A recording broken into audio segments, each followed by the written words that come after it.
Hey kids, welcome to Conscious Embodiment, Astrology, and Dreams with Dr. Michael Lennox. I am your host, Dr. Michael Lennox, and we are coming at you for the week of August 30th. Although, of course, it's really, the beginning of September, but the podcast launches on August 30th. But Monday, August 30th is when this week's podcast begins. And by the way, it's the fifth Monday. This is how the structure of our podcast works. Every week, it's astrology and dreams. And every month where there is a fifth Monday of the month, we are going to forego the dream segment and we're going to do interviews. And I have a special guest on tap to interview today, which we'll find out later on.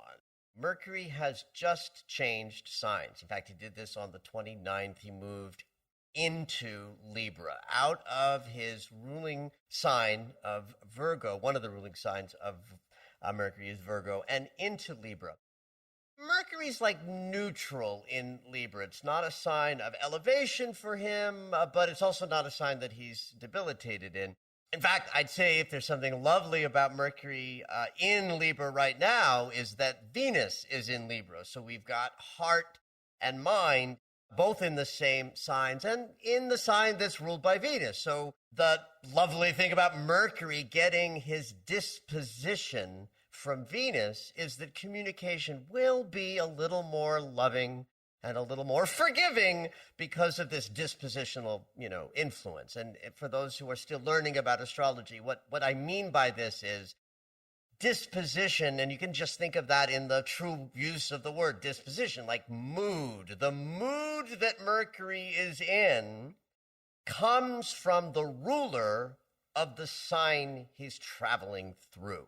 So the moment that Mercury moved into Libra on the 29th of August, suddenly communication was overviewed by Venus. So loving interactions and forgiveness as part of a natural sense of communication is more at our fingertips. It sounds like everything's in sync. Well, yes, but the yes, but piece is that Mercury is going to go retrograde in the sign. So if we anthropomorphize Mercury's intention, he might be saying something like this right now. Ooh, yay, I'm in the loving forgiveness territory of Libra, but people aren't forgiving enough, or people are too forgiving. Both sides of that coin screw us, right? If you can't find forgiveness, you're miserable. There's nothing worse than carting around a load of resentment because you can't find the way to let it go. Absolutely. But by the same token, if you move too fast to forgiveness and accommodate, then that's just as off-centering. That's much more my story. Like although you wouldn't know it listening to my communication out in the world because I look like, someone who's, strong and powerful and has great boundaries. And all of these things are true and accurate. But I also come from a history where I accommodate first and then ask whether or not this is going to work for me later. I don't really operate this way anymore. I'm talking about, my younger self. But it's important for us to remember now, those of you out there listening to this, that either way you move in the direction of too much accommodation and peace at all costs, or unable to move through challenges and resentments through unforgiveness, both of y'all will benefit from the Mercury retrograde that's coming up that starts later this month and into October.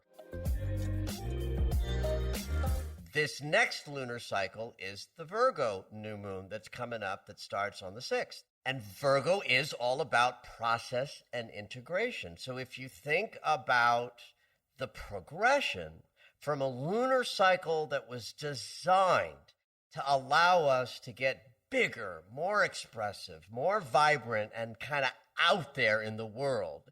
And a lot of us might have done that in fits and starts, or testing things out and pushing ourselves out there, seeing how that felt. We launched a podcast in a Leo lunar cycle. I think that's sort of... We did. And that's a very Leonian thing to do, right? So what happens now, and I did not intend to use the podcast as an example, but I don't mind sharing with the listening audience right now that you and I were moving through the growing pains of figuring this out.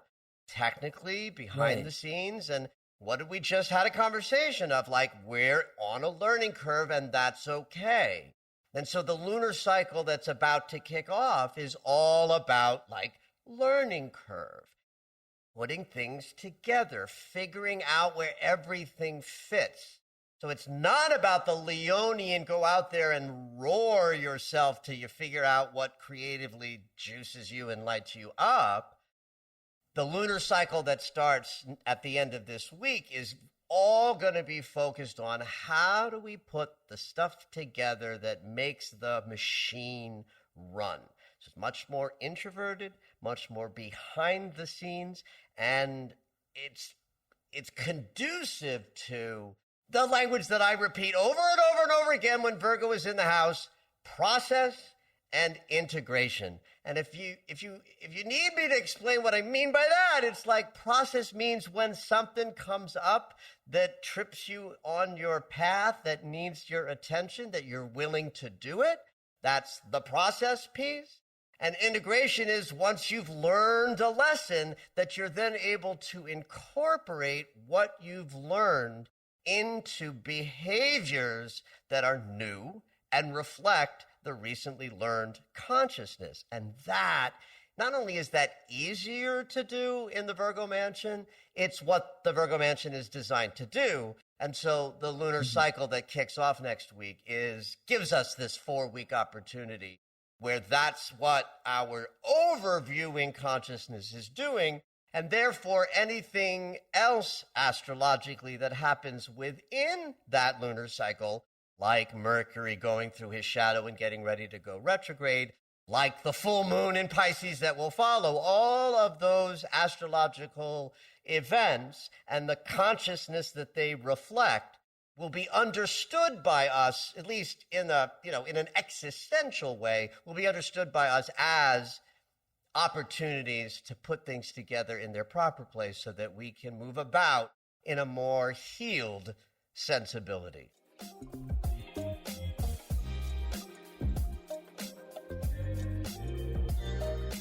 There's a lot of juicy depth to this new moon, and I always like to point out when the intention setting mechanism has some energetic support from other planets. And there's a beautiful trine between this new moon and Uranus, the great awakener. Virgo is an earth sign. Taurus is an earth sign. Taurus is where Uranus is. Uranus is the planet of miracles, unexpected, wild cards, surprises.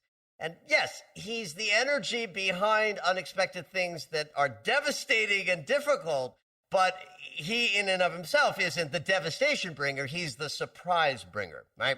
So if we are using a new moon to set intentions and that new moon and sun are in a positive and very tight geometrical relationship with the Great Awakener, then our desires that we focus on have more creative possibility behind them. Because Uranus is the energy that can bring stuff out of nowhere. I like to say if you need a miracle, you need Uranus in the house. So Uranus is in the house. Loosely connected to this trine is Pluto in Capricorn. It's really not a grand Earth trine because Pluto's at 24 degrees. That's like 10 degrees out of what's called the orb of influence. So it's not a perfect triangle, but the intentions we set in the Virgo mansion do have the access to Pluto's power and authority, at least loosely, part of the intentions we set at this time. So there's some gravitas and some excitement behind the intention setting power of this particular new moon. There's a loose but tangible opposition from this new moon to the planet Neptune.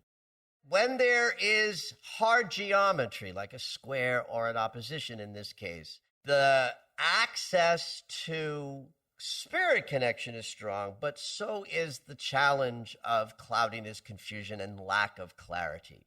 So if there's anything to be said about your build up to this weekend's intention-setting moment, we want to understand Mercury has recently opposed Neptune, Mars just opposed Neptune, and this new moon loosely opposes Neptune, which means there's a lot of that cloudiness, confusion in the air.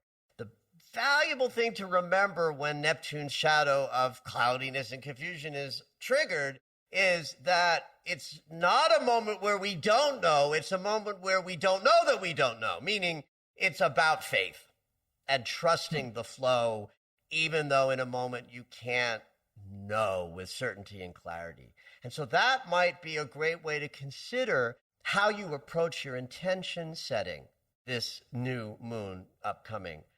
What intentions would you set if even all your most profound doubts and fears were replaced by faith in the unknown and the unseen? And that's the spirit that you want to sit down and sort of think about the new moon intention setting consciousness. There's also an inconjunct, the great eliminator angle from this new moon to both Saturn and Chiron, the teacher and the healer.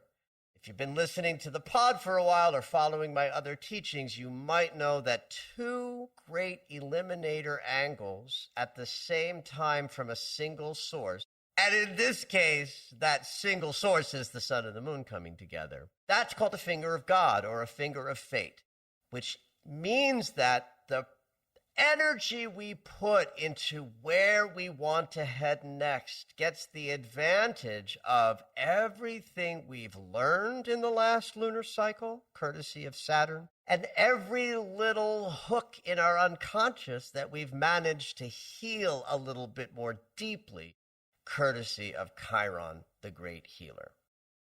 So the Virgo mansion is about the physical body, health and fitness, healing dis-ease, right? So if you're someone who's struggling with some kind of a challenge that's physical or dis-ease oriented, this is a marvelous new moon to set intentions for powerful, miraculous, profound healing experiences. If you feel scattered and unfocused, this is an intention-setting moment to call in that kind of precision that Virgo is known for. And anything that relates to structure and the way things are put together. So it's a great intention-setting moment, even if you're building something new, to put emphasis behind helping you understand all the moving parts in anything you wish to create and set the intention to be gifted with the focus, the discipline, the structure, and the capacity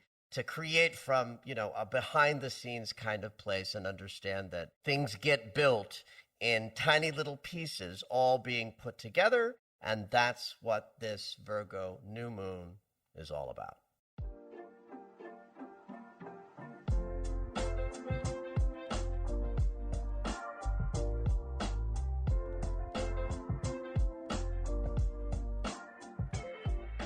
I know that we have a pretty big announcement this week. Do you want to let the listeners know what's happening on Saturday? Absolutely.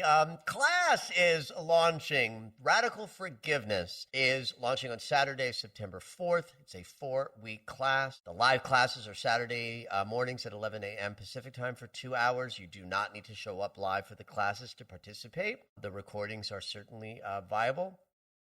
And this is a class that came up last year when the world was losing its mind in March, April, and May of 2020, and polarization and anger was rising up. It struck me that forgiveness was something that the world needed a little bit of. So I created this class called Radical Forgiveness, which is just a journey through a forgiveness process. Students can pick a relationship, a circumstance, an institution, anything that is troubling you with resentment right now that needs a little forgiveness. Why not join a bunch of other like-minded people led by me for a 4-week dive into the story, through the anger, to the sadness and the grief below, where beneath that, forgiveness or the possibility of forgiveness lies. Saturday, September 4th is the class. We'll accept registrations right up to the day of class. So have at that. If it sounds interesting to you, head on over to michaellennox.com, click the classes button, and you'll see that class advertised. You can check out and get some more information, or if you've got a specific question, write us an email at michael@michaellennox.com.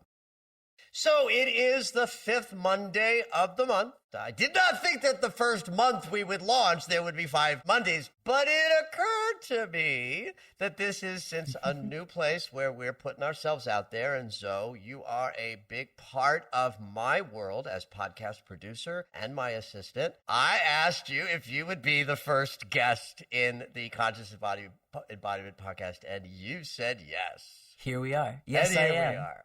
So I want to start and just sort of, let the listening audience know, like, how this came about, how I found you, Zoe, and asked you to sort of be in this position in my world.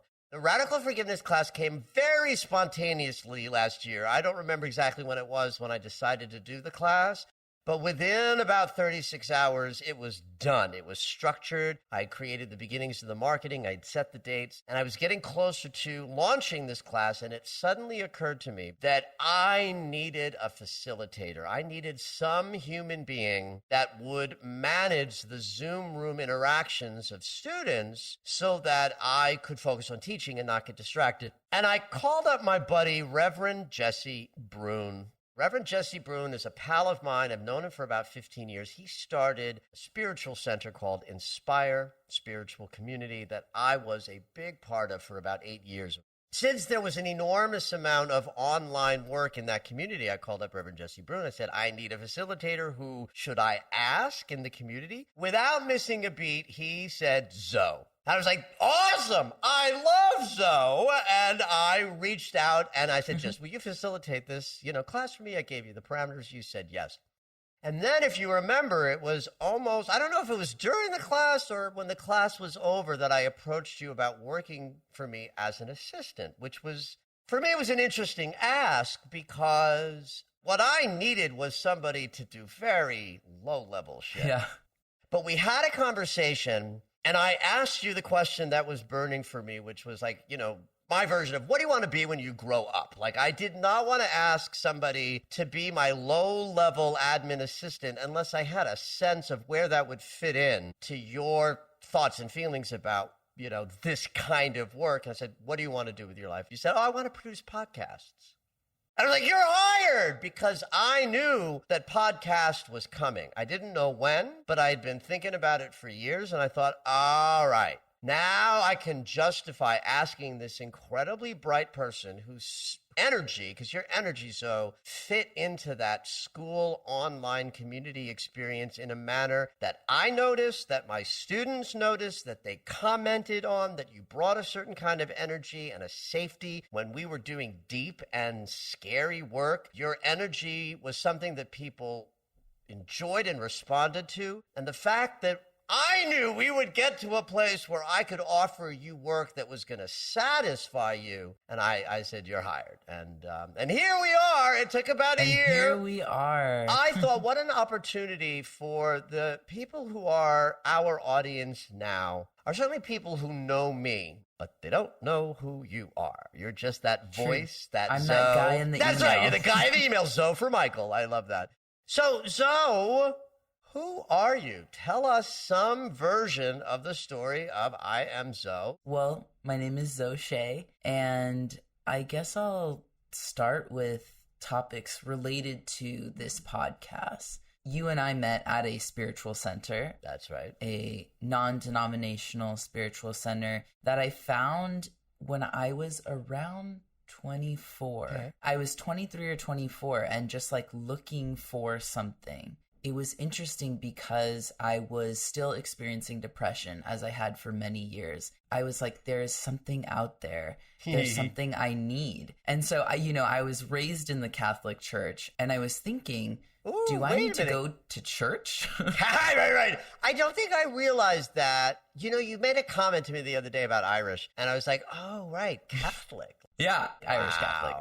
The Maserati of Christianity. So you considered going back to church? Well, so I was in this place of there is something that is going to be happening, and I need something that is not a part of my life. Is this church? So I went to a cathedral in Koreatown, and I also went to a church where that Greek restaurant is. It used to be a Greek Catholic church, not far from Pico Union, and both of those experiences sucked. I was like, I thought this was the answer, but this is really not working out for me. I gave it a couple goes, and then one of my friends brought me to Inspire. And within my first trip there, I was like, okay, this is right. I don't know what's going on, and I don't know what is right about it, but I'm crying right now, and I don't do that. So let's lean in. Project Service that became Inspire Spiritual Community was the birth child of this guy, Jesse Brune, and an agape-trained minister, Reverend Jennifer Hadley. The two of them started this thing in about 5 years before you walked in. My brain's not going to work. But it was a science of mind and Course in Miracles-based spirituality. Jennifer Hadley was trained by Michael Beckwith. Jennifer sort of trained Jesse, and Jesse also got his own ministerial license in other places. So just for the background for listeners, that's what Inspire is. It still exists. Non-denominational spiritual community based on the principles of science of mind, which is just modern spirituality, Course in Miracles as well. When you came in, we were sort of thriving in this space in West Hollywood near Beverly Hills. Sunday services, lots of classes. What was it like for you after you left and you put it all together that this might be a place for you to find home? Great question. I think I was just shocked at how much I was feeling, because I think a lot of folks who experience depression and anxiety might relate to there's a lack of other feelings. And so feeling this sense of hope and this sense of love and something that needed to shed. Wow. That's what I felt coming out of there. And I think I was surprised at how many feelings I was feeling, because that's not something my body had been doing. Oh, I see what you mean. Like even just that you were passionately expressing feelings felt like a big and important shift. Yes, absolutely. You know, when something speaks to you, there's no denying it. And the thing is that 6 months prior to that, I remember telling a friend, I said, something's about to happen and something's about to change, and it's not changing just yet. But I feel I'm on this journey to a change, and I don't know when it's coming, but it's on the horizon. And bam, then I found Inspire. And after going to Inspire, I ended up enrolling in the spiritual practitioner program, not because I wanted to open a business where I provide spiritual guidance, but because I knew that if I didn't have the discipline and the accountability for myself, that I wasn't going to continue going on this path that felt meant for me. Wow. And that was a path of learning forgiveness, of learning gratitude, and learning how to integrate those into my life. And it's really interesting because in my life, there have been multiple instances, that being the first one. There have been multiple instances. One where I'm like, something's going to change. And I found a spiritual center that not only accepted me, but celebrated me, which was extremely new. Yeah. At that point, I think, the Pope had said, okay, I'm cool with gays, but not trans people. So we still hadn't made it there, and you know what I mean? To each their own. It was not, what I knew was no longer my jam. So to find something like that meant a lot. And then with me enrolling in the spiritual practitioner program, I had this feeling of, I have to do this. It's on my mind, and I don't know what's going to come of it or what's going to happen. And what's really interesting is that set me up to be able to be a space holder in classes. I don't know. I think that's a really important piece of how I got here to be on the show with you today. Well, I will say that it's really interesting that you speak about the safe holding of space, because that is why you're here. that's why it works. I didn't notice that I noticed it because Right. it was present. You know what I mean? If you were not good at holding space in that way, Right. I would have noticed it. But because there was no noticing of it, it was because you actually were good at that. And then what I did start to notice was that as individuals were coming forward and sharing really deep, vulnerable stuff, they were nodding to you and speaking or commenting in ways that made me recognize that there was something energetically happening with you being the facilitator that I know would not have been happening with another person in that same chair. Right. And I think it's really interesting because I am a model, I am a musician, I am an audio producer, etc., you know, as people are today, multi-hyphenates, right? Multi-hats, yes. I think it's perfect because when you asked me to be your assistant, I was like, cool, there's a pandemic happening. I can work from home. I can make some money in a safe way. And I am capable of doing this while I figure things out. Yes, and I was able to use my gifts of witnessing people and holding space for people in a way that I can't do at another job. Maybe I could, but I guess this gig allows me to flex that muscle in a way that feels good, which is nice. I want to tell a story that happened, which was the student who got triggered by the teacher. And it was a class on diving into the shadow, and I said some things in the sort of brash, non-editorial way that I do that triggered a student. But that student had you to turn to, and they did. She wrote to you, and you held the space and helped this person through their experience of being triggered. And you were brilliant at seeing, getting what this woman was going through, acknowledging and meeting her where she started, and then very gently taking her to the other side of it. And she wrote back and said, wow, you really helped me. That was the moment where I went, you know, like, ka-ching, Zoe on my team. Well, because it made me feel safe, so to be me. I am safer with you at the side because you're watching and witnessing and holding space. And that moment was beautiful to behold. Yeah. And valuable to me. So I definitely want us to hear from you about this, your interest in audio and what sort of drove you in the direction of even saying to me, you know, a year and a half ago, I want to produce podcasts. But I'm assuming that that might come out of the fact that you're also like a musician, and I know almost nothing about that part of your journey. Totally. Okay, let's take it back. I will only go as back as, you know, college. I got a degree in ethnomusicology. Ethnomusicology? Yes, it's the study of world music. Okay. I have some feelings around that word, although I love the field. Which word?